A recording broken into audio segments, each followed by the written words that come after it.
We are back. We are back. It's Brother Ed Umoja, the Piff Connection here in Philadelphia, PA. And our very special guest for this edition of the Piff Connection is AJ or Angela Jordan. So we're going to talk to her now about, we're going to still talk to her about her instructors and those who inspired her, because the reality is there's thousands and thousands of young people who get into the martial arts every day, every year, and they drop out. They get to yellow belt or green belt and they drop out. But she stayed, and she's a second-degree black belt. So she stayed in. So let's talk about your instructors. What made you keep on going? What did your instructors say to you, do with you that made you like this and continue? So one of the, I guess, like favorite sayings, I guess, at the school that my instructor would tell me is little things make big things happen. Now, who's your instructor? Sensei Preston Conyers, actually. Hey, Sensei. Yeah. Hey, Sensei. I gave you a shout out, Sensei. You see that? I haven't forgotten about you. Promise you. See, it always gives me some crap for that sometimes. But actually, Sensei Preston actually was my private instructor from a young age with that. He actually took Thursdays. I think when I was about like 7-ish or so with that, and I started joining the demonstration. What age were you when you started? I started 5.5. Okay. 5.5. But he took me basically every Thursday. I would have private lessons with him for about an hour, 2 hours, depending on what we had to do. And he would help me create like musical katas, musical forms for competition at the time. Okay, cool. So he really took his time out away, like didn't even like have me like pay for lessons at the time to really help me build my basics and just kind of guide me. So he's a sensei who was really, he did it for the love of the art. Yes, he did actually with that. He loved teaching, and I think it showed with the way he dedicated his time to his students. Is he still teaching? Yes, he is actually. He still teaches at the school that I work at. I still work for Sensei Preston. Still, okay. I still work still with there? him. Yeah, I still work with him. I still cool. work with him. Okay. So yeah. But he definitely taught me that little things make big things happen. So whether it be just doing, if you're trying to get stronger every day, doing 10 pushes every day, and then slowly building that up, just gradually kind of taking those little steps until the big picture kind of comes to fruition, and not really getting too overwhelmed with like, I guess, trying to get everything right on the first time around. Because so you went into competition and stuff. You did yes, a lot of competition. A lot more frequently when I was younger with that. Like I mentioned before, I was a part of the American system, so they were heavily sport karate competition schools. So was it kata or kumite? Which one, or you did both? Well, at the time, I wasn't really too fond of sparring because I was the tiniest one. You want to get hit? I went flying all the time. That's what happened. I still go flying, but I'm a little bit more resilient, I think, now. But I did a lot of mostly kata, some weapons here and there, but my specialty was creative forms all the time with that. So I placed most of the time in first place for my division. That music creative form or just creative? Both, actually. Both, okay. yes. So I like musical kata too, just because molding in the creative side of music and also just martial arts in general. So I think it's a creative outlet. So I always loved it. Always loved it. But yeah, that's pretty much it. So I think he definitely showed me that in the way he was teaching in terms of just putting hard work. And sometimes I remember him being really scary when I was young, especially like demo team practices, like.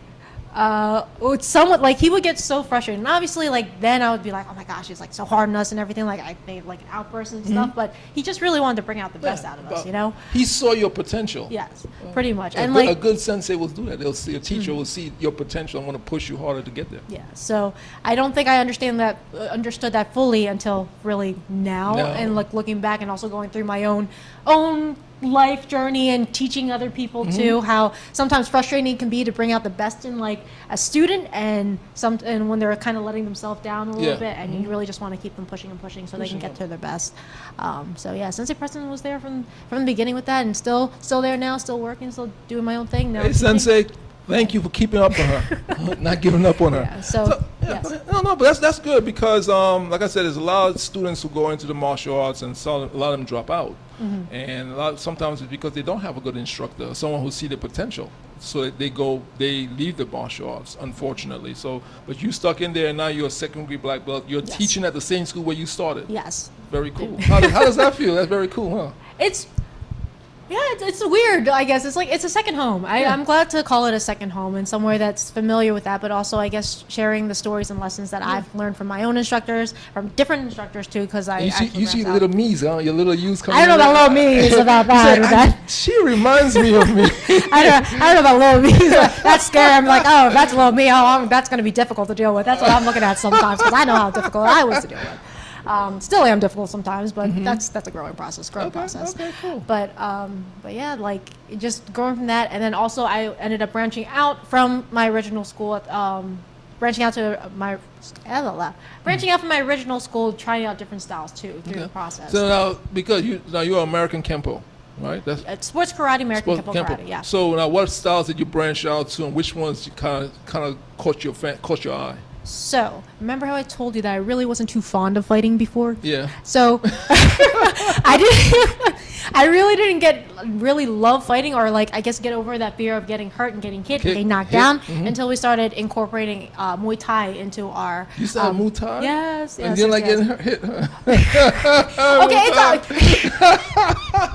there's a joke there. We're not gonna do that. But anyway, what were we talking about again? Yeah. Oh yeah, so Muay Thai, right? So, but it's really, I guess, because you can't fake getting hit, or just like the whole idea of where, like in sport karate, obviously there's continuous fighting and there's point sparring where it's a stop go and like point, okay, walk away, and that's the end of the fight. Yeah. Muay Thai, obviously, it's not really that. You just go when you hit and you continue. You have to continue. If you don't continue, well, tough luck until someone says stop, pretty much.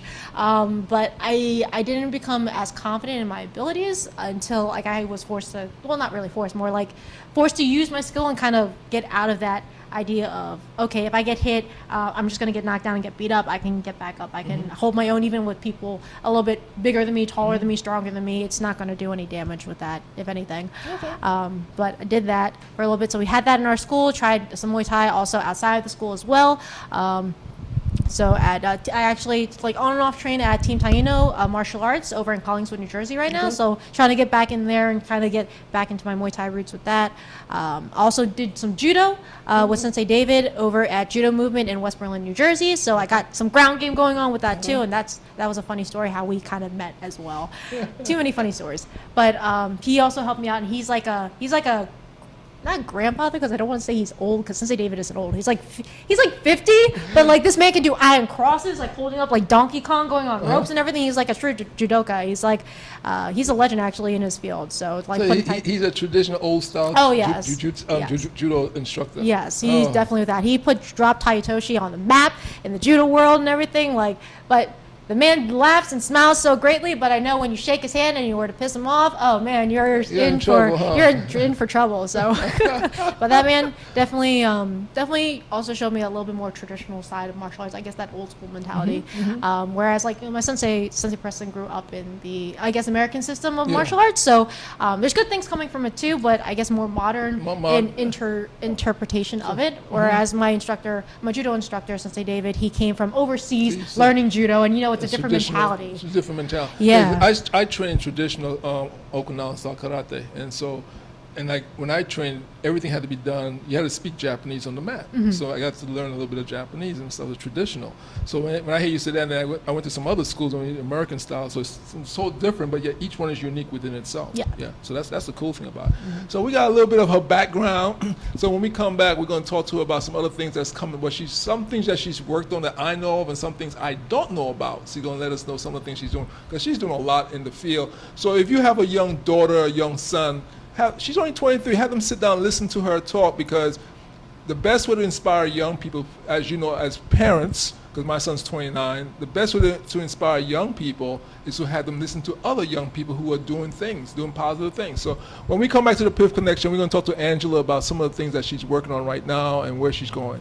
So this is Ed Umoja Herman for the Piff Connection here in Philadelphia, PA. We'll be right back.